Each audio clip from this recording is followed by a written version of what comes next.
Hello everyone and welcome back to the channel for some more Star Wars Battlefront II news, and today we have a ton to cover as the huge community transmission that DICE has been hyping up as the biggest one in Battlefront history has just dropped kind of out of nowhere. Nobody expected it to drop today because they literally said it wasn't going to drop today, but yeah, it definitely is the biggest one in many ways, and the most surprising thing about this transmission is just how much content we are getting this month and next month, as 95% of what is listed in this transmission is all coming within the next 5 weeks, with the first batch dropping next week and the rest dropping at the rest of September. And then we do have a bunch of scattered details for what is coming after, but a lot is totally up in the air for what is coming after next month, but we do have the biggest things for October, November, and December. But if you guys have been enjoying the frequent uploads and could leave a like on this video, it really helps out the channel, and let's just jump into the news. Starting off, let's talk about August, and this update will be released in just 1 week on the 28th.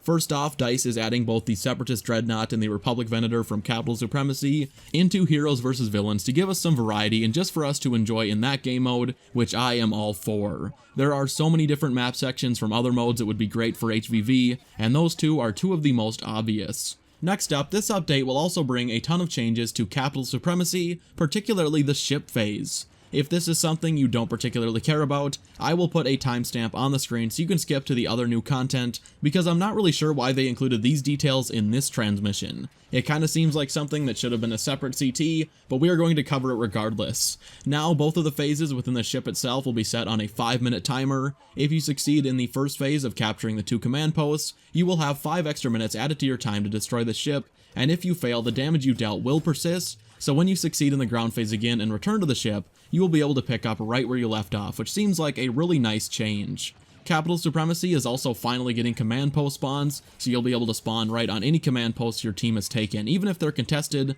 but still under your control.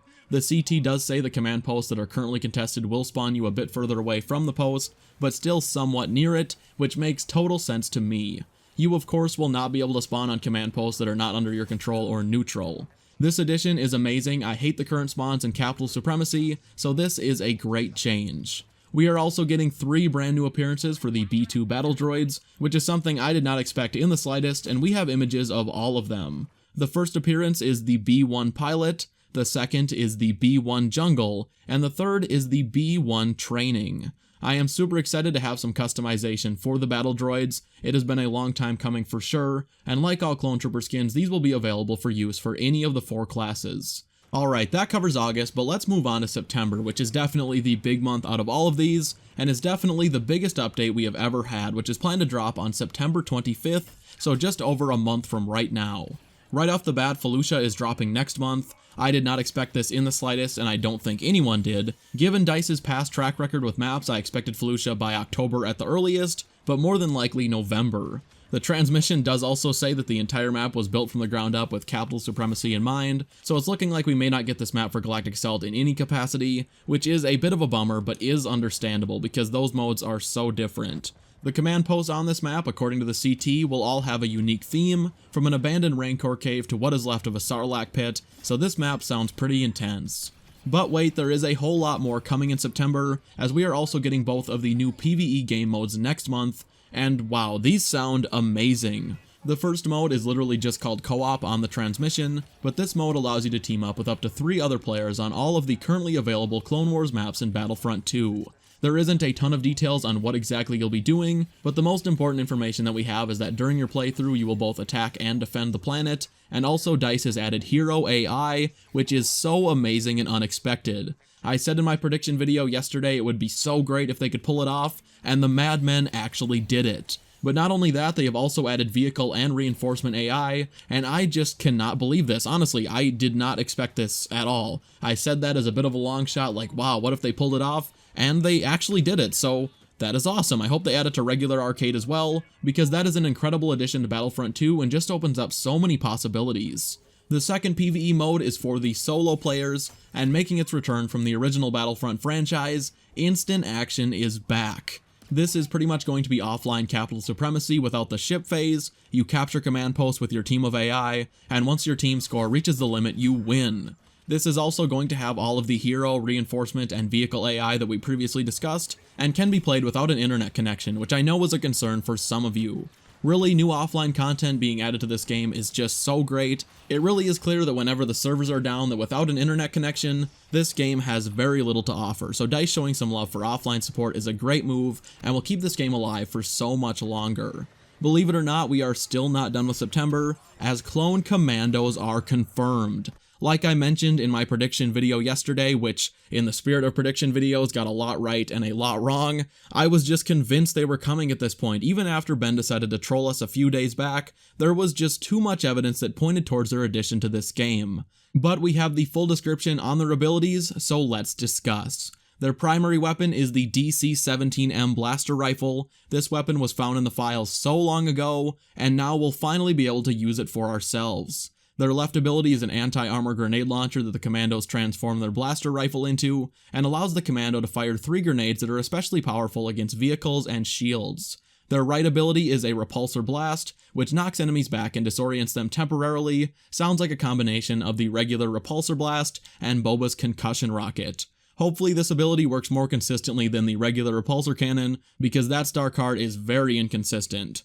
Finally, the Commando's third ability is battle focused, and I will just say up front that this ability sounds ridiculous. This will create a damage protection aura around the clone Commandos, which gives both him and his teammates damage reduction. On top of that, any damage he deals during the ability will be added back to his base health instantly, so Commandos are going to be near invincible while battle focus is active. This just sounds insane. I do not know why DICE insists on giving the light side so many team buffs, but I can only imagine the absolute frustration of Phase 2 and 3 Naboo once we also have Commandos running all over the place buffing everyone.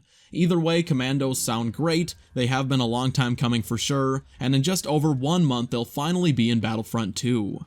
It is hard to believe, but there is still more for September, and yes, we are finally getting a New Hope Luke. The CT says that during September, a community challenge will go live, giving players the opportunity to unlock a highly requested skin, and that fans of Luke Skywalker and A New Hope will particularly enjoy this one.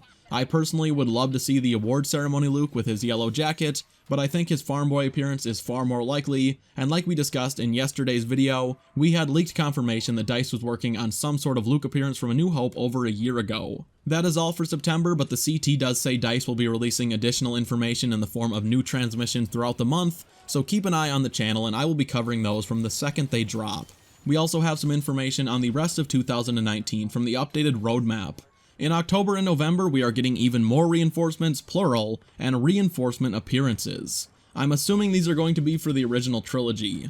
Bothan spies sound like a great addition to me. That would be an awesome thing to go with. But really, considering what is coming later in the roadmap that we're about to talk about, I do think reinforcements for the OT are by far the most likely candidate. That era has been largely ignored, and it just sounds like a really good time to do something like that. In October and November, we'll also be getting new appearances. It doesn't specify whether those are for heroes or troopers, but I would hope they are for heroes because that is what everyone wants. Finally, there is some sort of special event that uses Yavin as its background image, so I'm just kind of hoping that October and November are focused on the original trilogy, a new reinforcement and some appearances for them, new appearances for the original trilogy heroes and villains, and maybe some other things DICE have up their sleeve. I would be very happy with something like that because the OT is an era that just kind of gets neglected. Finally, we are indeed getting Rise of Skywalker content in December, and DICE has confirmed that they are building a new planet to tie in with the movie as well as multiple new reinforcements. I think Sith Troopers are a likely candidate for one of the new reinforcements. They would certainly stand out well in Battlefront 2 and would be great for marketing, and for the new map, I think we'll just have to wait and see. Who knows which of the new locations would fit a Galactic Assault styled map the best, assuming that is the mode they are creating the new map for. The bottom of the transmission also says that more additional fall content and features are still being confirmed, so expect to hear more things being confirmed for October and November. Those 2 months are still somewhat up in the air. Well guys, that is all the news for today. Honestly, the CT had a ton of surprises. The biggest one is that we have no confirmation of any new heroes, but we'll be getting at least 5 new reinforcements by the end of the year. Clone Commandos, at least 2 for the Rise of Skywalker, and at least 2 in between that remain a mystery for now. Also, Felucia coming next month is a huge surprise to be sure, but of course is a welcome one. If you guys did enjoy today's video and could leave a like, I would really appreciate it, and if you are new to the channel, make sure you subscribe so you never miss another upload. Thank you all so much for watching, and I will see you in the next one. Bye. I'm